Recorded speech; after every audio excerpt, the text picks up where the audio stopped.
Hey y'all, it's Saturday. I can't really say it's Happy Homebrew Wednesday, at least. This is a completely random video slash update.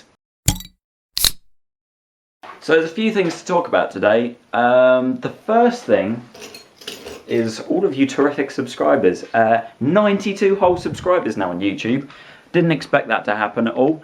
I'm pleased because, you know, I guess people enjoy my videos and I've got something to contribute, hopefully, to the homebrewing community. I really wish that I would have kind of got on top messaging everybody back that's subscribed to my channel, because everyone does it for me. They leave a little comment on my YouTube channel whenever I subscribe to them. In honesty, I hadn't figured out how to do it, so I didn't really know.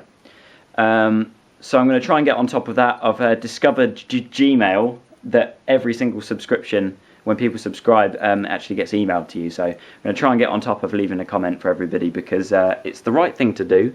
It hasn't gone unnoticed. I'm not ignorant. And looks like the dog wants to go out. Don't you? Go and terrorise some pigeons. Runs like the wind. So that's that. That's the subscribers. What I'm mainly going to talk about today, some of my future plans that I've got for having a dedicated brewing space, because it's essential, really. As well as that, I'm going to talk a little bit about what I'm going to do for my next brew day. And that really kind of intertwines with this whole kind of brewing space thing. It needs to become essential, really, because everyone else is doing it. I feel like I'm being left out. It's crazy. So firstly, we're going to, I'm just going to take you outside to show you the shed that I've got at the moment. Let's go outside. This is the garage key. Got the wrong key already. So at the bottom of my garden, we've got a very small shed.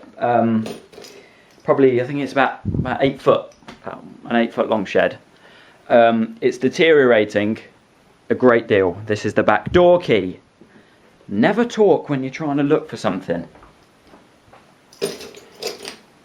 Alright, I actually think it's in the door, to be honest. Okay, anyway. The shed's deteriorating very rapidly. We've had it ever since we've lived here, about 10 years, probably. There it is. You can see it there. It looks awful. Let's go down and get a closer look. Yeah, the shed's very dilapidated. Very dilapidated indeed.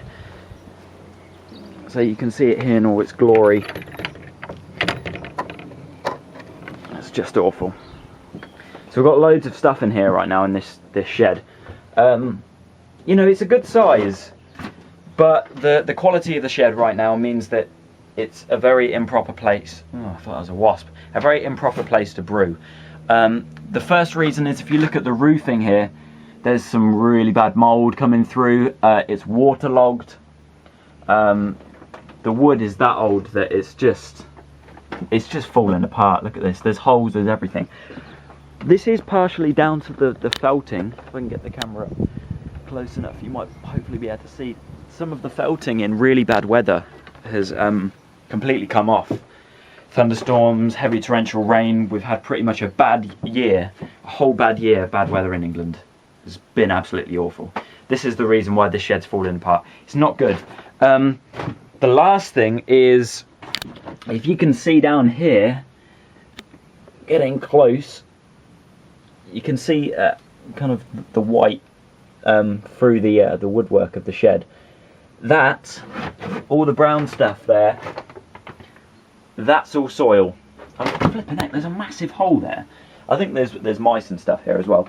But basically, where the shed joins the wall to the floor, it's completely come apart. The shed is destroying itself, basically. The reason for this is, on the outside here, we're essentially getting let me move around the other side before I slip and fall over. We're essentially getting a miniature landslide. Now, that, you can see that gap there, that gap should run all the way down here, but it's not. This is all soil. So basically the mud is resting against the shed, and it's pouring in the bottom of the shed between the wall and the flooring.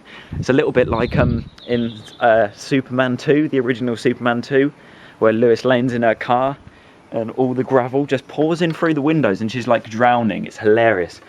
It's not hilarious, it's very sad, but it's a fiction film anyway. That's the deal with this shed. It's got to come down. Millie, get out. Out!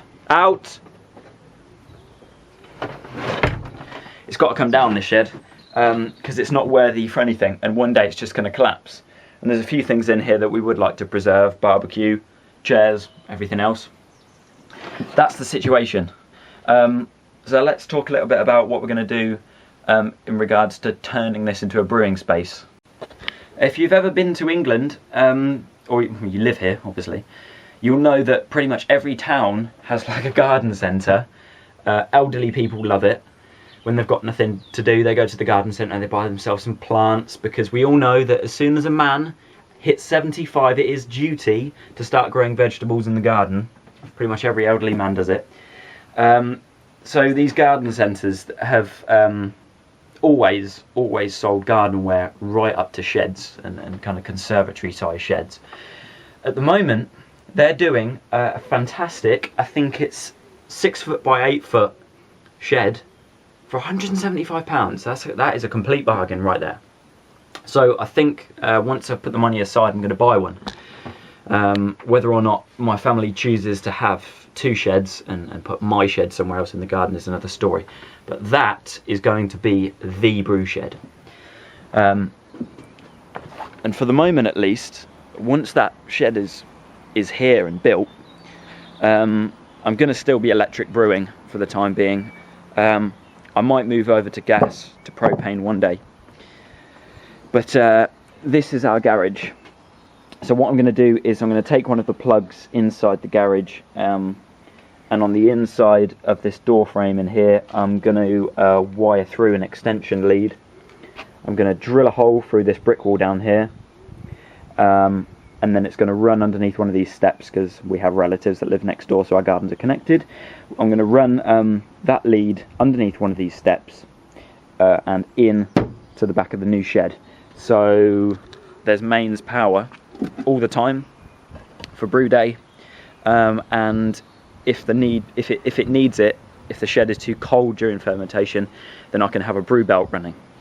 I don't know if it's going to be slightly dangerous because it's all wood. Who knows? If it was a brick build, like some of the YouTubers doing kind of little renovations of brew spaces right now, then it might be a bit safer. But it's wood.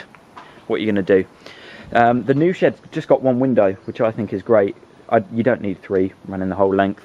I'm probably going to put a blackout blind on it for fermentation, so I don't skunk the beer from UV light while it's fermenting. So that's pretty much it on the shed front, but that's going to hopefully happen this year. Come on, go back in. That's hopefully going to happen this year, getting this renovation done, getting a new shed. But strike while the flame is hot. You know, £175 for a shed is a bargain not to be sniffed at. So my next brew isn't going to be the first one in the shed. I think I'm going to do this brew before it happens. I'm going to be doing a chocolate and hazelnut porter. I want something just slightly lighter than a stout, something less heavy on the stomach. I personally notice a difference between porters and stouts. Some people don't. I find that porters very, very slightly thinner, a little bit less creamy, and they're not so heavy. If you've ever had a Guinness after you've had like a 3-course meal, you've gone out and you had a buffet or Chinese or something, you know, it lays pretty heavy on the stomach. Don't get that with porters. So I'm going to do one of those. It's going to be a full boil extract brew again. Hopefully, I want it to be sort of wintry. I want to let it age for a good solid 10 weeks, because we all know dark beers should be aged a little bit more than light beers. Age that for maybe a solid 10 weeks. If summer isn't here already and we've still got absolutely diabolical weather in England, I might put a little bit of cinnamon in there, maybe a little bit of vanilla, something kind of spicy, something kind of warming to the soul. Yeah. So that's it. The first video off the tripod today. Just random walkabout in my shed. I need to go and close that door before a cat runs in and ends up committing suicide because it can't get out. Or every mouse in England populates to my shed to eat the remaining wood that's inside of it, which isn't much. as you've seen. So happy Homebrew Saturday, everybody. Ugh. Hopefully this video has been useful. Please keep watching. Please keep watching for when I eventually get this new shed up and running. It'll be lovely for you to see it and see the build. I'll try and keep you as updated as much as possible. But getting slightly jealous of all the home brewers out there, at least in England, that have their own brewing spaces. Even if it is like a laundry room or something. I have nothing right now. I've got a kitchen and I've got a closet. No, sorry, not a cupboard, just to store all my brewing stuff in. So really, really limited right now, which is why some money definitely needs to be dedicated to this. So thank you for watching, subscribers. I thoroughly appreciate it. Have a good day. Peace.